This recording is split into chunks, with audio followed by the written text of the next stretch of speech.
Yeah, You talk about change? I'm trying to talk to him. They still killing us out Yeah, here. What y'all gonna do? I'm here to tell them the truth, help them open their eyes, trying to get them to see how they twist the truth with the lies, discrimination and hate.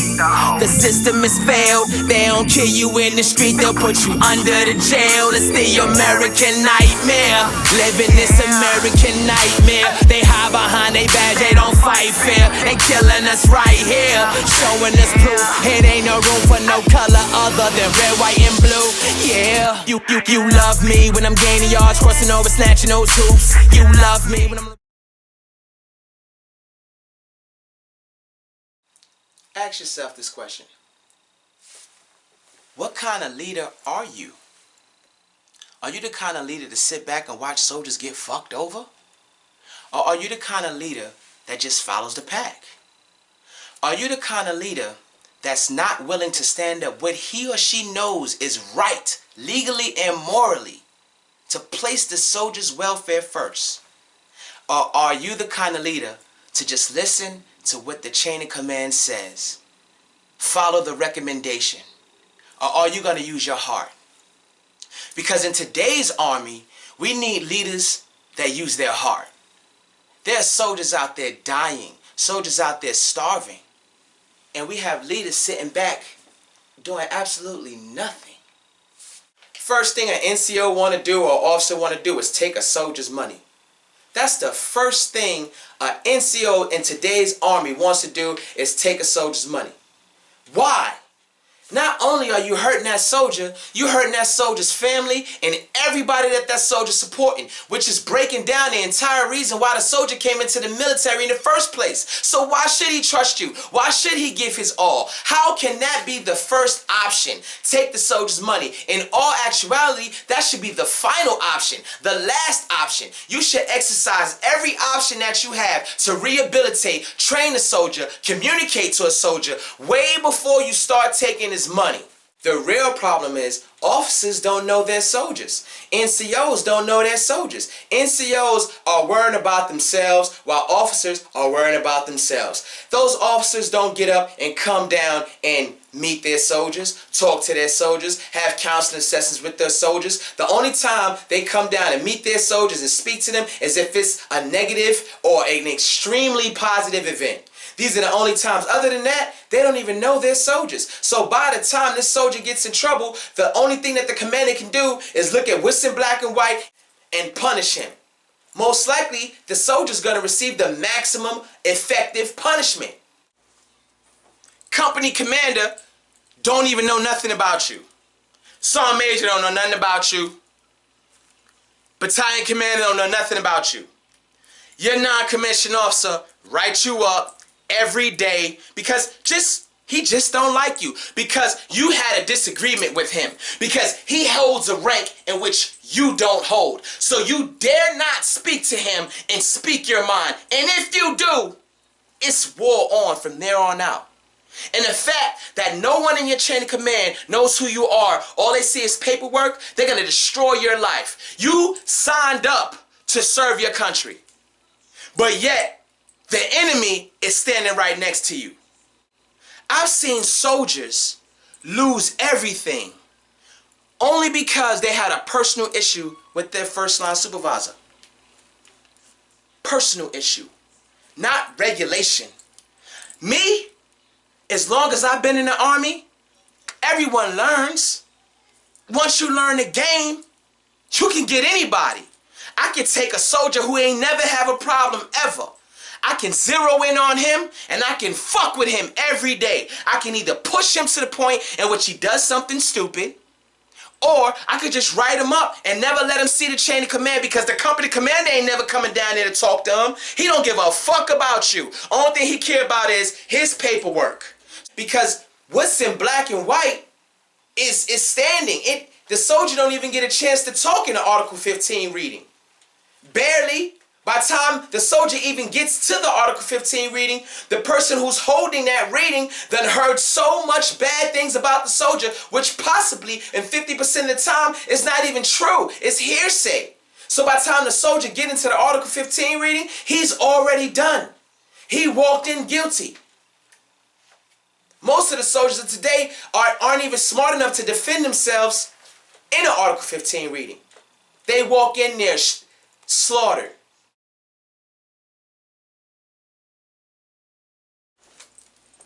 The ultimate spit in your face. The ultimate spit in your face. You can sign up and serve your country at the age of 18. But you can't have a drink until you're 21. So these soldiers are stressed out every day. They can't even have a drink. Not saying that they're going to go out and get drunk, because you don't know who's going to get drunk. Anybody. You don't even have to be a soldier to get drunk and act reckless. That's a personal trait. I'm talking about the laws. The law is you can go and serve your country and die.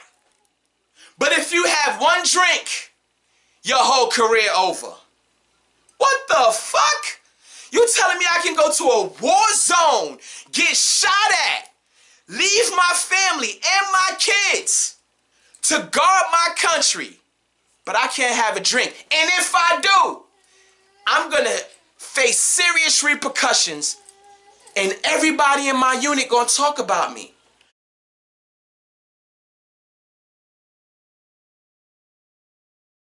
I watch non-commissioned officers not only shit on their soldiers, they throw each other under the bus.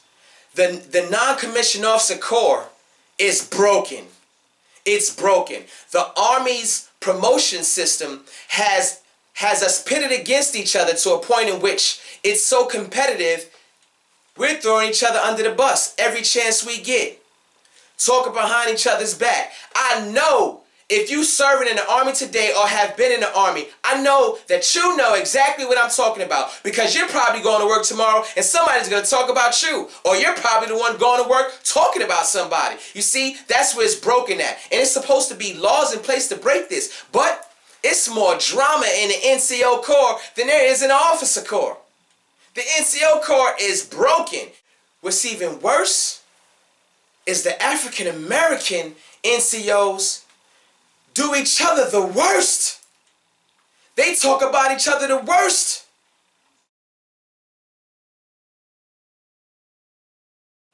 Everybody that's been in the military and everybody that's serving today has seen this one. Those good old boy systems and those cliques. See, if you're a weak NCO, you won't identify them and you won't destroy them. If you're a weak NCO, you're going to join that good old boy system and that clique just to get over, just so you can make it through. You are weak. You are weak. You parents have no ideas what these people are doing to your children. Your children are somewhere being stressed out and enslaved. Non-commissioned officers and officers don't give a fuck about them. Their favorite line is, you signed up. Yeah, I signed up to serve my country. I signed up to do my job. I signed up to be patriotic. I signed up to take care of my family. I did not sign up to be your fucking slave. I didn't sign up for you to come knock on my door, beat at my house, flip me out my bed, and all this other shit because you just don't like me? Because you don't like me? Are you serious? You parents are sending your kids to the grinder. To the grinder. Once they sign up and they shove off to basic training and go to their first duty station, they asses is grass. Unless they gonna kiss some ass, fit in with the good old boy squad, become a racist prick or a gangster, they not gonna make it. It all depends on who's in charge at that duty station or that unit. Who's in charge? It could be a whole squad of blacks. It could be a whole squad of whites. But it's not fair. And every unit has it. The good old boy system. It's the worst shit ever to go from one place to be doing excellent and then get put in a good old boy system in which you don't fit in. Now you're an outcast. You done served your country, and now they're gonna fuck you every single day. Not just once. Once they got you pinged, they gonna fuck you every single day. They gonna go out their way. They gonna investigate ways and find ways to fuck you even harder. And God forbid you say something. Oh God, don't say nothing. Don't say nothing. Because the minute you say something, they hold more rank than you. You have no power. None whatsoever. If you are less of rank, you are shit. And that's how they treat you, like shit. So you bet not say a goddamn thing, because you could be absolutely correct, and whatever you say piss them off, they gonna fuck with you every fucking day until you're done. Until you give up. But we got people out here, the military, y'all need to check the suicide rates at every duty station. It's fucking crazy.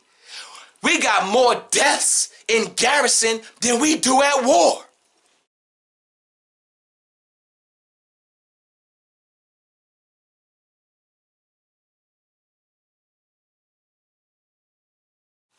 Once I became an E5 and I witnessed my first good old boy system, it was my primary mission to destroy it. It was my primary mission to train every NCO that I ever had under me to identify good old boy systems and destroy them. Good old boy systems break down the foundation of a unit. And it's bad when that good old boy system go as high as the battalion commander or the company commander. That's terrible, because a soldier with good heart will never ever be successful in an environment like that unless they join.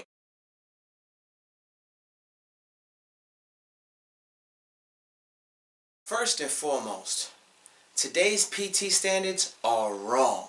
They had it better back in the 90s and the 80s than they do today. The PT of today sucks. It does not build cohesion, it does not motivate the soldiers, and it does not train them for battle. It is bad for readiness. PT should only consist of 3 things: cardio, muscle strengthening, and martial arts. That's it. I mean, what is push-ups and sit-ups gonna do for anybody in today's urban combat environment? What is it gonna do? And it's not even building real soldiers. You got North Korean soldiers over there training hand-to-hand combat. These soldiers would annihilate the average US Army soldier of today. Cardio, muscle strengthening, and martial arts will build better soldiers overall. It'll weed out the weak and prepare all soldiers for hand-to-hand combat. But most of all, it'll build respect. It'll build unit respect. It will once again reestablish what the U.S. Army's foundations were built upon. The PT standards are not even fair. I mean, overall, we want the best human, rather male or female, to defend our country. We have to choose our gladiators and our protectors based on their abilities.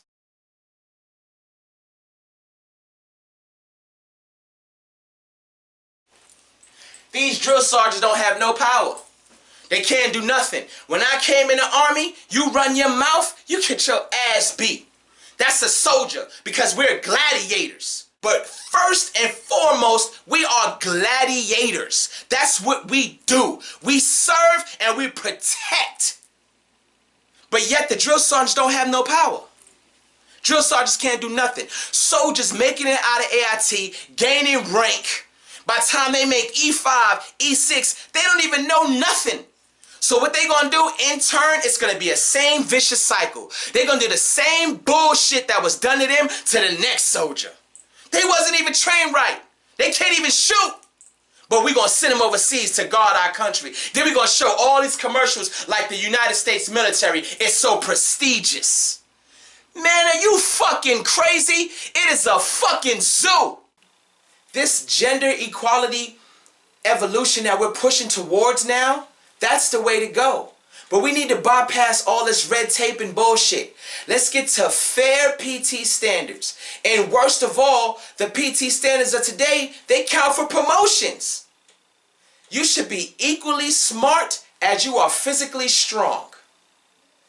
If you're gonna make the PT standards part of promotions, then the PT standards need to change. Today's PT standards is based off some bullshit. Really, because for females and males it is not the same, but yet females and males can both go to war, as if that Al-Qaeda or our enemies care if you're a male or a female. The standards should be the same. They don't give a damn if you're male or female. They gonna kill you the same way. So you telling me that the males have to do 60 push-ups to pass while the females gotta do 20? And then you got females walking around saying, my PT score is higher than yours. And they could get promoted because their PT score is higher.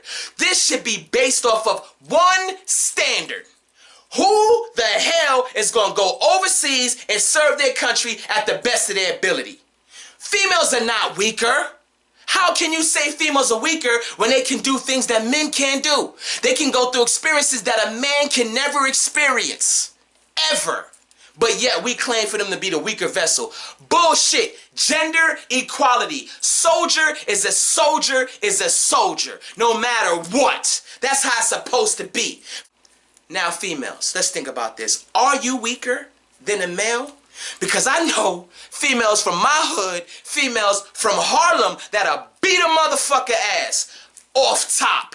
They don't care if you're a male or female, the same as the enemies of the United States. They don't care if you're male or female. They need to change these PT standards. The military right now is no longer performance-based. It is who you know.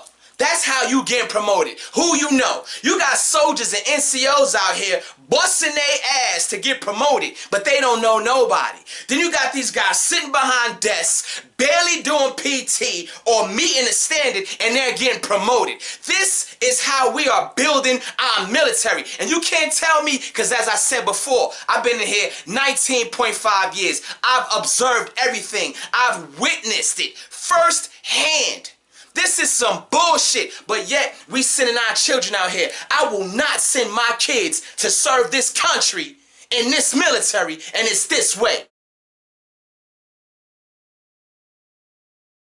I was stationed in Korea from 2002 to 2005. During that time in Korea, I had a commander. This guy was stellar. White guy, red hair, your Irish guy. One of the best commanders I've ever had. I mean, every morning at PT, he was out there leading from the front, running 12s, holding the guide on, motivating soldiers. This guy was that guy. During training events, he'd come down, he'd talk to the soldiers. Any Article 15 that was processed through him, he already had hands on the situation. I mean, this guy was the epitome of what a commander should be. After winning the 8th Army Board, I went over to Camp Castle. Didn't see the commander anymore. A couple of months later, I see him down in the Ville. He comes to me, says, hey, Sergeant Smith, you got a minute? I say, sure, sir. We go into the little chicken place, and he sits down and we talk. He tells me he's going through a situation. He lays the situation out to me. And this is what he says. He's being charged with adultery because someone took pictures of him and his Korean girlfriend while they were out enjoying their night. Now this is Korea. Who in the hell is even got the time to take pictures of this guy? I mean, why anyway? But that's neither here nor there. Anyways, he continues the story. And he admits he had a Korean girlfriend, but he tells me that for the past 2 years his wife was cheating on him with his brother, got pregnant, and he was going through a horrendous divorce. Whew. So instead of him bailing out on his obligation, he decided to continue his obligation, motivate his soldiers, and deal with the situation when he got home. During that time, he found a Korean teacher in which he fell in love with. She helped him make it through. He was going through this while being my company commander. He had no reason to lie to me. Who was I? The reason why he came to me was because at that time, I was at the top of my career. I just won the 8th Army Board. So, in order for me to speak on his behalf would have a little bit of weight. So as I'm sitting here and I'm thinking about this situation, I'm like, wow, this is an awesome commander. He did what he had to do so he could pull through. He's in Korea, away from his family. His wife's cheating on him, and he still was one of the best, probably the best commander I have ever had. And this is what he's going through. Long story short, I go down to Camp Red Cloud. I speak on his behalf. They put him out. Wow. Wow. As I said, I've been in the military 19 years. I have had commanders that were fat, sloppy, wouldn't get out there and do PT, don't know anything about their soldiers, don't give a damn about half of them, only care about self, and yet these commanders are allowed to progress in the military. And this man, who was a true leader, a gladiator, perfect for the position, was put out because he made a decision to take care of himself.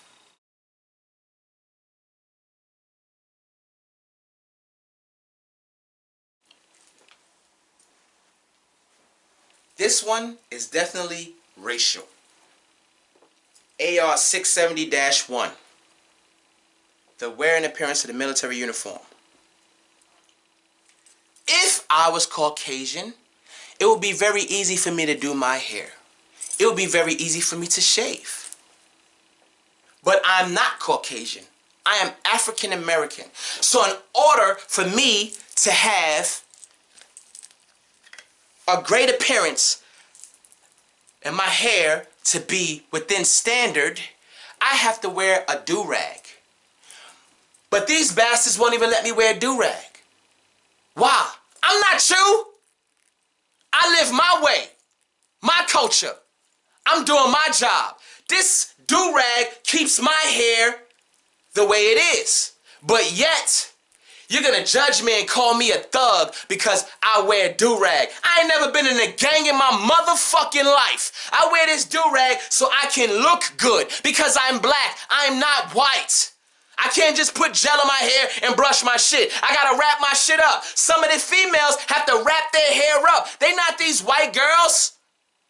They gotta do different. They gotta live different. But you holding us to a standard, and then you got the nerve to say we got nigga hair.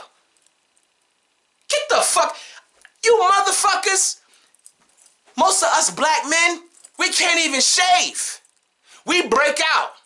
I know thousands of black men going through shaving profile problems right now because they gotta shave every day. Every single day they gotta shave, and some people just can't handle it. So you go to your NCO and say, hey, Sarge, oh, I didn't shave because I got a profile, but my profile's expired, but you see these bumps. Then the NCO, because he don't like you, and he know you got shaving problems. You know what he gonna do? He gonna fuck with you, and he gonna exploit the situation. Oh, your profile expired? I'm writing you up. Even though he know. You see what I'm saying? It ain't about going out and fucking doing your job. It's about who you know. These corrupt, toxic motherfucking leaders that's breeding in our military is destroying our military.